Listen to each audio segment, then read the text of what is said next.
प्यारे बच्चों, मैं जोगेंद्र कुमार, सहायक अध्यापक, राजकीय उच्च प्राथमिक विद्यालय बालचंदवाला। आज के ऑनलाइन गणित शिक्षण बाय जोगेंद्र कार्यक्रम में आप सभी का स्वागत करता हूं। आज हम कक्षा 7 अध्याय 1 पूर्णांक के बारे में चर्चा करेंगे।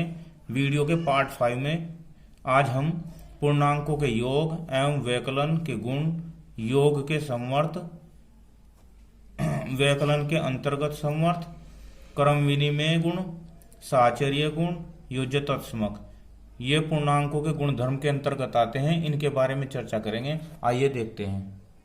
नंबर 1, पूर्णांकों के योग एवं व्यकलन के गुण। अब दो पूर्णांकों को अगर हम जोड़ते हैं, उनका योग करते हैं, तो हमें पूर्णांक ही प्राप्त होता है। आइए देखते हैं। जैसे पहले इसमें 17 प्लस 23 40, तो 17 भी पूर्णांक है और 23 भी पूर्णांक है, तो 40 भी पूर्णांक ही प्राप्त होता है। -10 और 3, तो ये 10 में से 3 गया 7, कितना मिला हमें 7, और चिन्ह कैसा लगेगा, बड़ी संख्या वाला। तो ये भी पूर्णांक है, ये भी पूर्णांक है, प्राप्त हमें क्या हुआ, पूर्णांक। 75 माइनस का 75 प्लस का 18, तो 75 में से 18 गए तो कितने बचे, इधर कर लेते हैं। 75 18 माइनस 15 में से 8 गए 7, 6 में से गए 5, 57, तो कितने बचे 57, माइनस के 57, क्योंकि चिन्ह बड़ी संख्या वाला का 27 और ये माइनस का होगा 27, तो 27 में 27 गए 0। अब देखो, हमने चारों प्रश्न में जो पूर्णांकों का योग किया तो हमें प्राप्त भी पूर्णांक ही हुआ। तो इस प्रकार हम लिख सकते हैं कि पूर्णांकों का योग, दो पूर्णांकों का योग सदैव एक पूर्ण संख्या होती है, यानी कि पूर्णांक होता है। और पूर्णांकों के यहां लिखेंगे, पूर्णांकों के योग समवर्त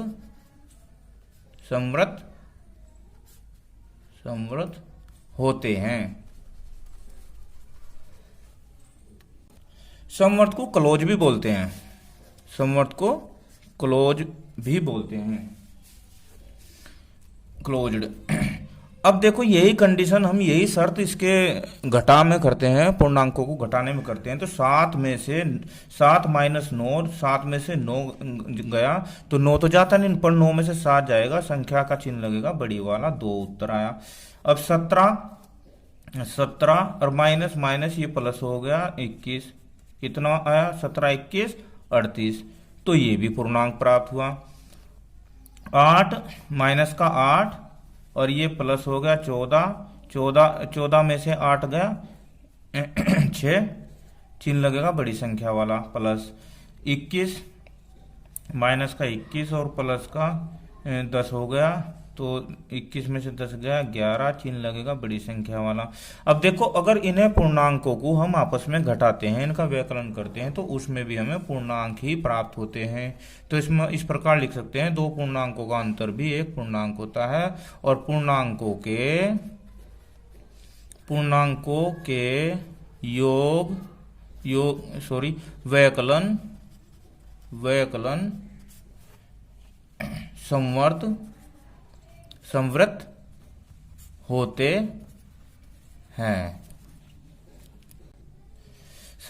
हैं। इसके बाद जैसे a माइनस बी बराबर a माइनस बी एक पूर्णांक होता है। इसमें a प्लस बी बराबर a प्लस बी एक पूर्णांक होता है। नंबर 2, क्रम विनिमय गुण। अब क्रम विनिमय गुण क्या होता है, यदि संख्याओं का, पूर्णांकों का जब योग करते हैं और उन्हें आपस में उनका क्रम बदल देते हैं, तो तब देखते हैं कि वे दोनों साइड से बराबर आते हैं या नहीं। ये पहला है। अब ये -8 प्लस माइनस का 9, अब इनमें आपस में देखते हैं। देखो, पहले 8 है, बाद में 9 है माइनस का, तो अब हम यहाँ पहले माइनस का 9 ले लेते हैं और प्लस बाद में 8 ले लेते हैं। हमने क्या किया, इनके क्रम बदल दिए। पहला 8 था पहले, बाद में हमने 8 बाद में कर दिया, ठीक है, दूसरे में। तो चलो इसे देखते हैं। अब ये -8 और ये प्लस माइनस असमान चिन्ह है, तो ये 9 माइनस का हो गया। अब ये समान चिन्ह वाले हो गए तो ये 9 और 8 17, ये 17 हो गया। अब इधर माइनस का 9 और ये भी माइनस का 8, तो ये माइनस का 17। तो दोनों साइड क्रम बदलने पर भी दोनों पूर्णांकों का योग समान आया है। इस प्रकार सेकंड देखते हैं, इसमें 23 माइनस का 23 और 32, तो ये संख्याएं आपस में घट जाएगी। 32 में से 23 गए 9, ये हो गया इधर प्लस का 9। अब इधर देखते हैं, इधर भी संख्याएं ये घट रही है आपस में। 32 में से 23 गया तो इधर भी 9 आया, तो ये दोनों बराबर हैं। तो इस प्रकार यानी कि क्रम बदलने पर पूर्णांकों के योग पर कोई प्रभाव नहीं पड़ता। थर्ड में देख लेते हैं। थर्ड में 45 माइनस का 45 प्लस 0, तो माइनस का 45 ही हो जाएगा। और ये 0 माइनस के 45 में जोड़े, ये भी 45 ही हो जाएगा। तो इस प्रकार ये भी बराबर है। तो इस प्रकार हम लिख सकते हैं कि योग पूर्णांकों का योग, पूर्णांकों का योग क्रम विनिमय होता है। अब इसे व्याकलन में भी देखते हैं। व्याकलन में हमने क्या किया, ऐसे ही क्रम बदल दिए हैं, पर जो व्याकलन का मतलब होता है घटाना, तो घटा रहे हैं ना। चलो देखते हैं। -8 और ये माइनस माइनस प्लस हो जाएगा 9। अब ये इधर माइनस का 9, ये माइनस माइनस प्लस हो जाएगा 8, तो ये कितना हो गया, 8 में से 9 गया प्लस का 1, और ये 9 में से 8 गया माइनस का 1। अब ये आपस में बराबर नहीं है, तो इस प्रकार हम लिख सकते हैं पूर्णांकों का व्याकलन क्रम विनिमय नहीं होता है। व्याकरण के लिए क्रम विनिमय नहीं होता है, यानी इसके लिए तो लिख सकते हैं कि a प्लस बी बराबर b प्लस a, और इसके लिए लिख सकते हैं जहां a b पूर्णांक है। क्या है, पूर्णांक है। और इसके लिए a माइनस बी बराबर b माइनस a नहीं होता है। a b पूर्णांक है। क्या है, पूर्णांक है। तीसरा है साहचर्य गुण। अब पूर्णांकों में साहचर्य गुण होता है या नहीं होता है, इसे हम देखते हैं योग वाले में देखते हैं। देखो इसमें क्या किया कि पहले माइनस का 5 प्लस बड़ा ब्रैकेट माइनस का 3 प्लस माइनस का 2, तो दूसरे में पहले तो हमने ये बाद के 2 ब्रैकेट में ले लिए।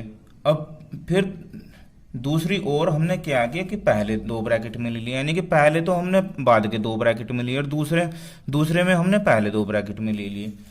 ये साहचर्य होता है। तो अगर इन दोनों का आंसर सेम आता है तो साहचर्य गुण है, नहीं तो नहीं है। चलो देखते हैं। अब ये माइनस का 5 प्लस बड़े ब्रैकेट में ले लेते हैं। अभी ये माइनस का 3 और माइनस प्लस ये असमान है, तो ये माइनस का 2।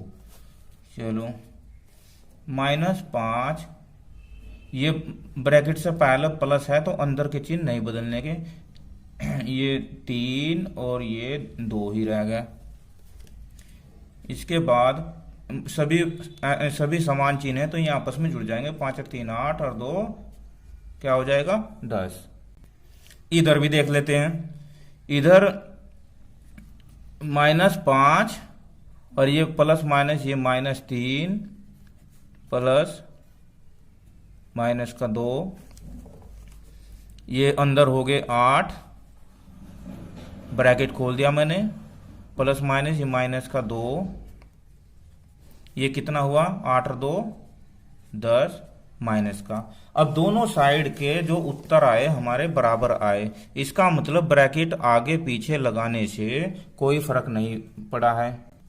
इस प्रकार कह सकते हैं कि a प्लस बी प्लस सी, यानी पहले तो बाद के दो ब्रैकेट में ले लो, फिर a प्लस बी प्लस सी, फिर बाद वाले में पहले दो ब्रैकेट में ले लो, और ये आपस में बराबर है। तो हम लिख सकते हैं कि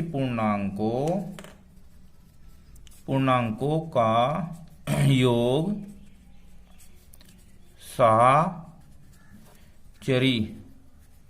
साचरी या साचर्य होता है। नंबर 4, योज्य तत्समक। जब हम किसी पूर्ण संख्या में शून्य जोड़ते हैं तो हमें वही संख्या प्राप्त होती है, वही पूर्ण संख्या प्राप्त होती है। कैसे? अब -8 प्लस 0 बराबर क्या मिला हमें? -8। -23 प्लस 0 क्या प्राप्त हुआ हमें? -23। अब इधर भी 0 -59 क्या मिला हमें? माइनस का ही 59 प्राप्त हुआ। और ये 0 प्लस माइनस 8, तो ये हमें 8 प्राप्त हुआ। इस प्रकार हम कह सकते हैं कि पूर्ण संख्याओं के लिए शून्य योज्य तत्समक है। क्या है? योज्य तत्समक है, यानी कि इसे इंग्लिश में बोलते हैं एडिटिव आइडेंटिटी। क्या बोलते हैं? एडिटिव आइडेंटिटी बोलते हैं इसे इंग्लिश में। योज्य तत्समक, जब किसी पूर्ण संख्या में कोई शून्य जोड़ते हैं तो उस पर कोई प्रभाव नहीं पड़ता, वही संख्या प्राप्त होती है। इस प्रकार आज हमने पूर्णांकों के योग व्यकलन से संबंधित गुणधर्मों को सीखा, उन पर चर्चा की। यानी कि पूर्णांकों के योग के लिए समवर्त होते हैं, व्यकलन के लिए भी पूर्णांक समवर्त होते हैं, क्रम विनिमय गुण में योग के लिए समवर्त होते हैं लेकिन व्यकलन के लिए समवर्त नहीं होते। साचर्य गुण में भी योग के लिए योग के लिए भी साचर्य होते हैं। योज्य तत्समक किसी संख्या में शून्य जोड़ने पर वही संख्या प्राप्त होती है। शून्य योज्य तत्समक है। इस वीडियो में बताए गए सभी कार्यों को आप अपनी कॉपी में करेंगे। धन्यवाद।